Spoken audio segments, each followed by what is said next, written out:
ladies, if you want to know the power of transitioning from casual to committed in just 8 weeks, and why I heavily push the 8-week concept for those who do not know, the new members here.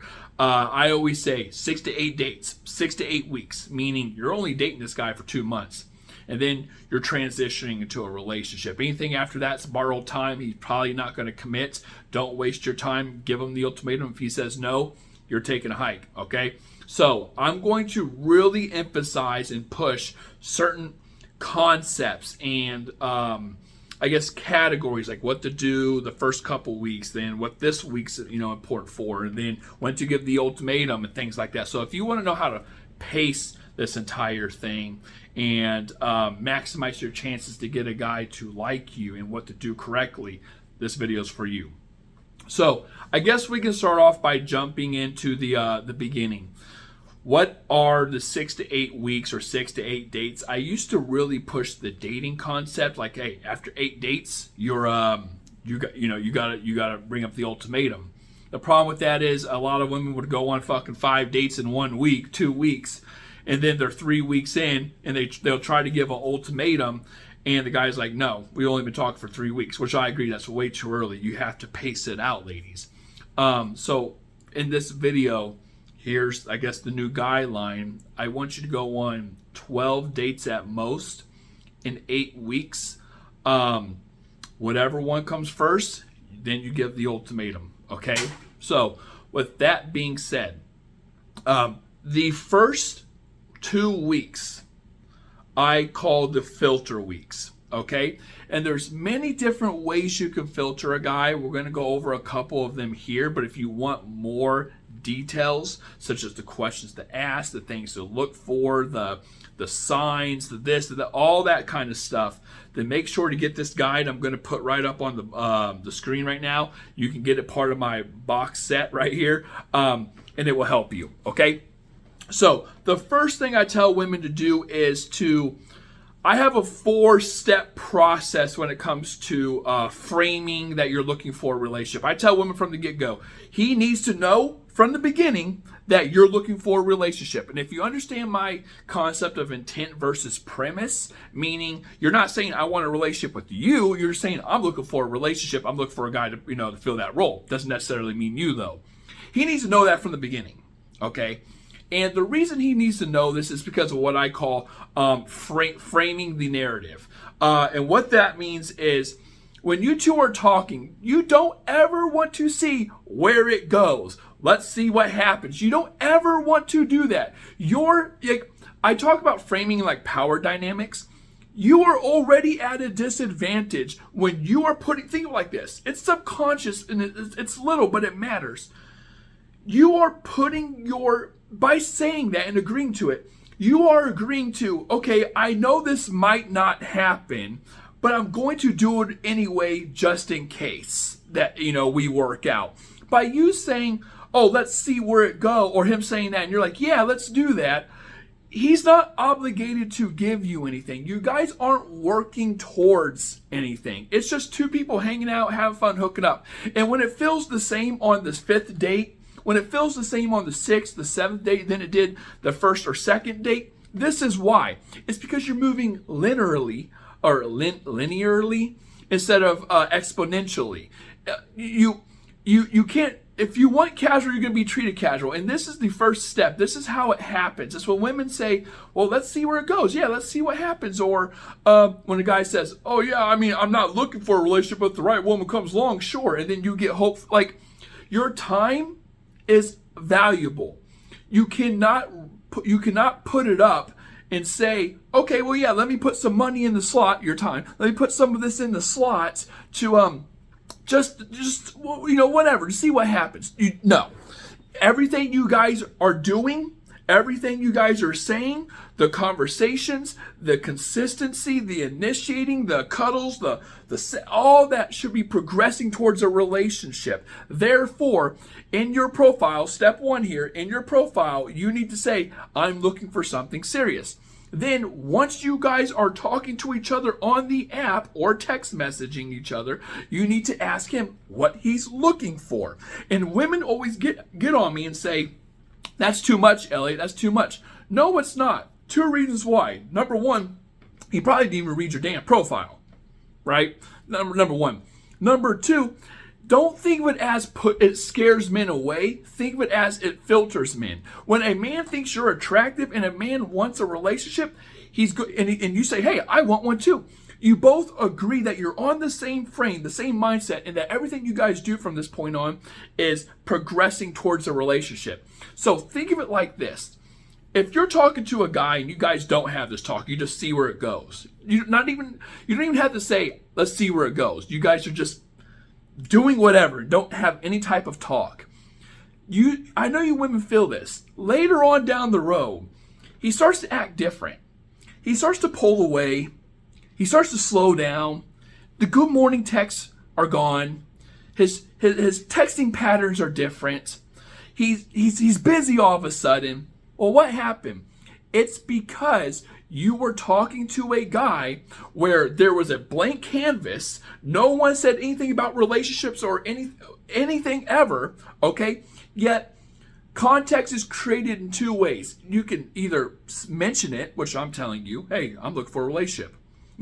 Okay, me too, cool, awesome. And you guys are on the same page, or you don't say anything at all, and your actions and whatever it is, all the context builds up, it layers up, and it starts to feel like a relationship and you guys don't even have the talk. And now he feels this pressure that if I keep going along with everything and telling her I'm on the same page, if I go along with everything, it tells her I'm on the same page as her when I'm not. I'm in my head now. I'm freaking out. I'm going to pull away. That's what happens. By you having the conversation in the beginning that you're looking for a relationship, and he says, oh, great, me too, okay, that kind of eliminates that, okay? So that's the first two things. You have to put it on your profile, then you have to say it when you're texting each other. The third thing I always tell women, another good way to filter someone is consistency over time. This is something you want to see through dates 1 to 7. Okay, or weeks 1 through 7. You want to see all of this. However, you want to see him invest time, energy, effort, money consistently over time. Okay, you want to see that. So that's my third thing. And then the fourth one I have written over here is questions you're asking the guy. So like very subtle questions that I think say a lot about where he stands. And again, if you want more of these, it's in my guide, links down below. However, I'll just give you an example. The first one is, what are you looking for? Okay. Another one would be something like, where do you see yourself in 3 years? If a guy is dating, listen, this is logic. If a guy is dating you, okay, not just you, just he's out there dating, and he says, oh man, I don't know, I want to travel the world, and I kind of want to get a dog and maybe buy a house and move up in my career. And he says nothing about a relationship. You know right there that he does not make it a priority. How do I know this? Because you are talking to a guy who is actively dating. He is on a dating app. Okay, dating takes a lot of time and energy and resources. I hear from you all the time, dating's tiring. Yes, it is if you're looking for a relationship. But if this guy is out talking to a bunch of girls, texting you, taking you on dates, fucking you, or screwing you, should be cussing, screwing you and all that kind of stuff, and then you ask him that question, he says, well, I don't really know. I kind of want a dog. I want a dog, and I want to travel, and I want to move up in my career. And he says nothing about a relationship. You're talking to a dude who does not see long, or is not looking for a relationship. Okay, he's not looking for a relationship. That's just plain and simple. The fourth thing, and again, I have more questions in the guide. The fourth thing, and again, if you want more of this, the red flags. There's red flags. There's like 4 red flags I tell women that are very, very, very accurate. And you need to figure these out. How long has he been single? Because if he's been single for a while, like 3 years plus, I'll say 3 years plus, you're not going to change that. You're not the girl who's going to come in his life and change that. Everyone thinks they're the exception to the rule. It's very, very hard to break habit, to break like patterns. So if he's been single for a long time and he's had little relationships here and there, you're a little relationship. You're not going to be the one to change it statistically. Okay, number one. Number two, was he cheated on in his last relationship? While that's not always his fault, it's the unfortunate truth that he takes the pain along with him, and that usually has to do with a stone cold, got hair in my face, stone cold heart. The heart is just, it has a wall up, and he's not gonna, and he's emotionally unavailable too. He's not gonna bring it down for you. Another thing is he's newly single. So if you're talking to a guy who is newly single, you're probably not, or newly divorced, anything like that, you're probably not going to get a relationship out of that. That would be very rare. That just doesn't happen. He's newly single. Especially, I have women who are like, I'm the first person he started talking to online. I'm the first date he went to after his divorce. Well, you're fucked. You're screwed then. You're screwed. Are you serious? Like, that's not going to work out. It's not going to work out. I'm not saying don't try it, but just be wary of it. But these are all things that women can do to filter out a guy in the beginning. So let's say you filter a guy and, you're doing that for the first 2 or 3 weeks. Things seem decent. Okay, now we're at week 3 through week, I'd say, no. Let me back up. I want to talk about the importance of getting to the third date. And I'm going to contradict myself in my last video and in a lot of things I teach, but I don't really care who asks who out in the beginning. As long as you know he's looking for a relationship and he's making at least 50% of the effort, I don't care who asks who out. Just get the dates. And the reason I say this is a lot of women will come to me and say, Elliot, he just says, hey. He just says, hey, what's up on the dating app. Does that even, no, that's not a response. That's not a good enough response. And I'm like, who are you? He doesn't owe you shit. You're nothing fucking special. You're one of many. You're not a fucking 10. You're not a 9. You're not an 8. Who are you? And I know that sounds harsh, but what I'm trying to get at is the attraction isn't there. Okay, the attraction isn't there. Attraction is momentum based. You have to get something going, date 2, date 3, and then you're going to start seeing a guy's effort pick up. So when you get to the third date, and on the third date, he's very social, he's very outgoing, he's very open, and he's very entertained and engaged in the conversation. These are all good signs. Like I said, attraction should not be linear. It should be exponential. You don't want to just go date 1, date 2, date 3. You want to see it grow over time.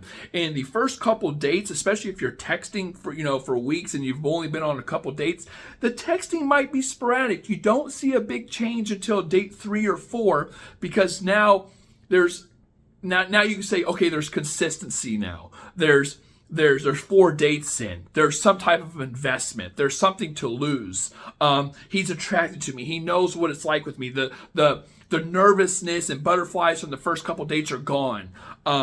He knows I'm interested because we had a little flirty sexual band. There's just so much more context there. So it's really, really important to get to the 3rd, maybe 4th date with the guy before you start seeing the importance or the true picture idea of whatever this is. So what I'm trying to get at is I don't really care who asks who out.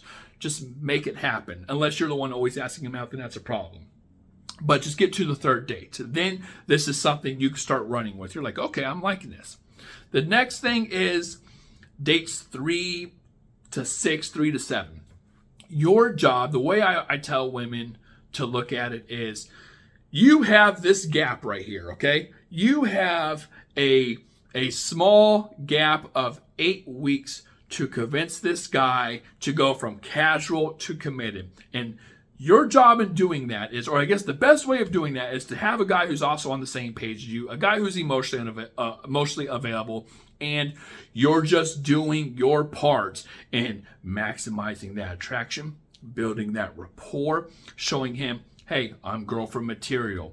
That's what you want to do from day. And again, I have a book on that, rapport, right here, right? I'm going to put right there a book on it on how to maximize this rapport.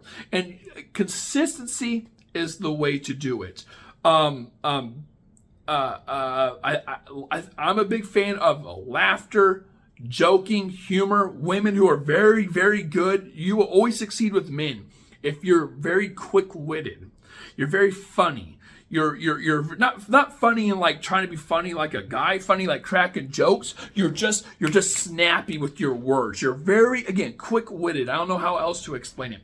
You just have really good banter, really good back and forth. You know how to keep a conversation going, but not only going, you know how to, and I talk about it in the guide how to do this, but like you go in depth on things. That's how you stick out. Women always ask me, how do I stick out? And women, and a good way to start, I guess, is looks.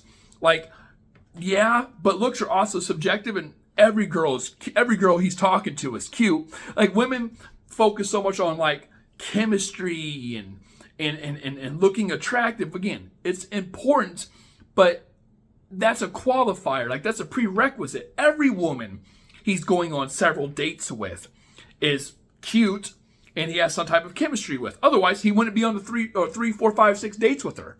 Okay? So you got to do more. And I tell women, you have to dive deep on conversations. You have to have those conversations that make, this is going to sound stupid, but it feels personal. Not personal like you're digging deep into finding his like skeletons in the closet, but it's not a conversation he's having with just anyone. If you and I are saying things like, "Hey, good," like women come to me all the time. Oh, Elliot, he says good morning. Do you think he sends that to mass amounts of women? Do you think he copy pastes that and says it to 10 other ones? Yeah, probably. And you probably get that feeling because there's no substance to it. It's all about substance is what I'm getting at. Date 3 to date 7, or I guess 1 to 7, you got to build substance, and that's focused on depth. You have to dig deep on topics and conversations that you guys are having, and doing this while having this flirty banter. I tell women all the time, you have to make sure, people forget this, you have to make sure the interaction is an interaction between a man and a woman, meaning there does have to be sexual tension, there does have to be flirty banter, there does have to be a lot of teasing and quick wit and not afraid to disagree with someone. It has to be a lot of that. But what people do instead is, a guy might come to you date 7 or week 7, and he's like, or 6, and he starts, oh man, work's so stressful. Man, I'm so depressed, or whatever it is. And then you start playing therapist. I'm not saying don't be there for the guy, but instead of having it be a shoulder to cry on, instead be like, hey, you know what? Let's go have a drink. You'll feel, maybe we should get a depressed guy to drink, but you know what I'm saying, stress. Hey, let's go out and get a drink. You have to flip it, and you have to turn it to a man-woman interaction again. As soon as you start playing therapist, it's not man-woman anymore. It's man-therapist, and it's not sexy to a man. A man might like getting it off his chest, but it's not a part of attraction. It's not. At least in the beginning, when you're in a relationship, yes, you want that woman by your side. You want that ride or die chick. You want that woman you could talk to. But when you're trying to maximize attraction and you have a gap to do so, I'd rather you guys go on a date and you be flirty, and then you talk about it, but then you try to transition to something a little more upbeat, so that he can associate you with that good feeling, that upbeat type of energy. You don't want him to fucking be drinking and talking about stress, and then he's hanging out with you, and then it's like, okay, it's getting late, let's go home, I gotta go back to work tomorrow. And then he goes back home fucking upset, and then continues that cycle by going back to work the next morning. You don't want to be that cycle. You want to be the wrench. You're the wrench that thrown into that cycle that messes it all up. And he's like, okay, yeah, she's my escape. I actually like hanging out with her. She makes me feel effing good. Women don't do that. Okay, that's the stuff you kind of have to do dates 1 to 7. You have to build rapport. And like I said, it's focused on depth. It's focused on having very personal, and personal doesn't mean skeletons in the closet again. Personal means just like in-depth unique conversations that he's not having with everybody else. Okay, and lastly, because we're already 20 minutes in here again, god dang. Lastly is the ultimatum. Ladies, you have to give the ultimatum at 8 dates, right? Or 8 weeks. You have to give the ultimatum. Why? Because if he hasn't gave it to you at 8 weeks or 12 dates in, you're not getting it. And if you think, I'd have clients who are waiting it out and saying, well, let me give it another month. Let me give it another 2 months. Never works out. There's a reason he's not taking you off the market. It's because he's unsure about you, or he's unsure about a relationship, and he doesn't want to cut you off completely because there's still assets to be, to be obtained, sex, for example, or the validation you give him. So he'd rather keep you around and reap those benefits instead of actually transitioning to a relationship and or cutting you off. If he's unsure about a relationship, he's not going to transition into a relationship. If he likes you, right, he's not going to cut you off. So he's going to keep you right here, right in the middle where it benefits him, but obviously it drains you. So you don't want to do that. Ladies, with all that being said, if you want to get these guides and you want more information on this topic, check out my box set. Link is down in the description. Ladies, I love you all. Take care and peace.